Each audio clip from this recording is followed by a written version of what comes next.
All right, so today we're going to dive into this really powerful ancient idea about what we're all capable of.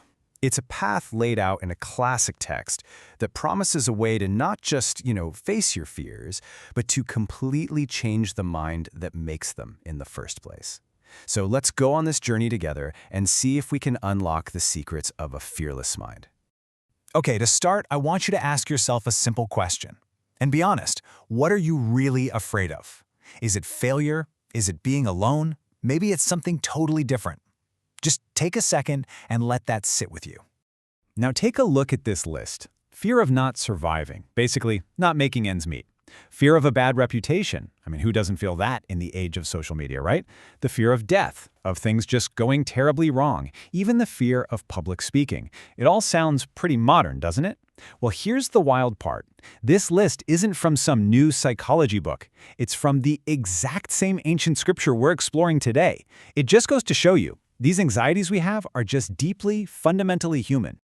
So if these fears are so baked into our experience, is there any way out? Are we just stuck with them?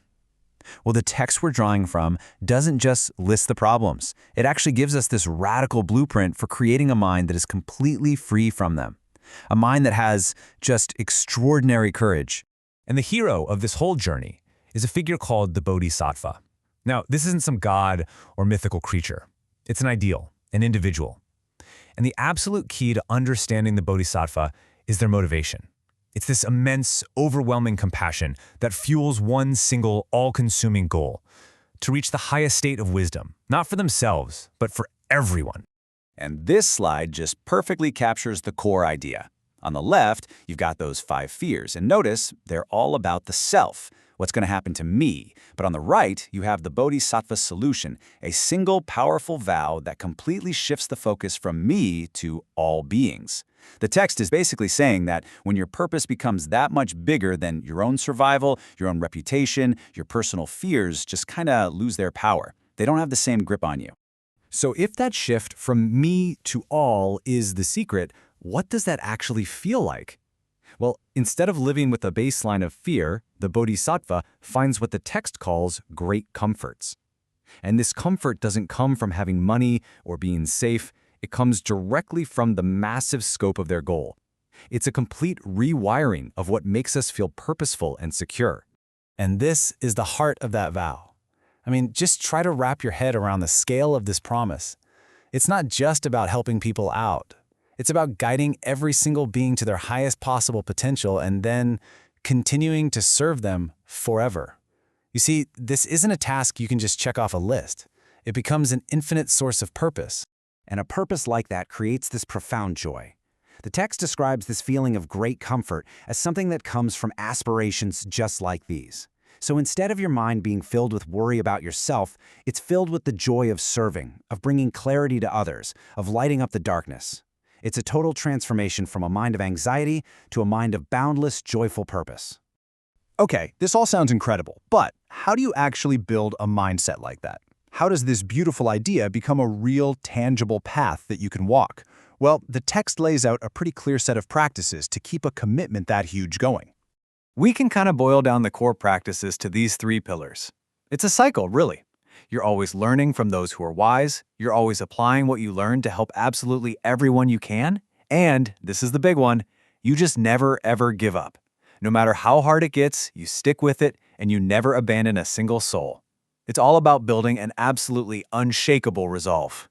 And that resolve is really put to the test, first by a commitment to total generosity, a willingness to hold nothing back for yourself. Then, it's built on this unbreakable ethical foundation, a deep, profound vow to cause no harm. And finally, the time frame is just mind-bending. It's a promise to stay on this path for eons, for what feels like an eternity, until the work is finally done. So, what happens when a mind is totally reoriented around compassion like this, and it's sustained by that kind of unwavering practice? Well, the result is a kind of wisdom that the text calls literally inconceivable. It operates beyond our normal rules of logic and how we perceive the world. So what would that even look like? How could a mind perceive reality so differently that it just transcends the limitations that you and I take for granted every single day? Well, a huge piece of this is understanding something called non-duality. Think about all the lines we draw between things, you and me, success and failure, happiness and sadness. This wisdom sees that those dividing lines aren't nearly as solid as we think they are. It perceives the deep, interconnected, unified nature of reality. And this is not just a cool philosophical idea. It's a fundamental shift in perception that unlocks some truly extraordinary abilities. For instance, the text describes the ability to take a single physical form, just one body, and have it appear at the exact same time in countless different worlds to help beings wherever they might be. The normal boundary of being in just one location, it just dissolves. The text also talks about the power of a single moment of thought, just one instant, that can encompass all of the past, all of the present, and all of the future. The linear progression of time just becomes totally fluid. Now, this isn't meant to be magic. It's presented as the natural outcome of a mind that has realized its own boundless nature.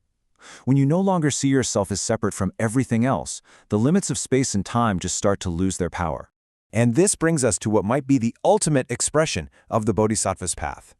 After all this, having reached the very peak of wisdom, seeing the ultimate nature of reality, they arrive at the doorway of final peace, of nirvana.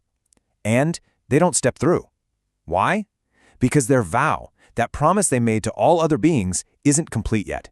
Their compassion is so total, so absolute, that it literally outweighs their own final liberation.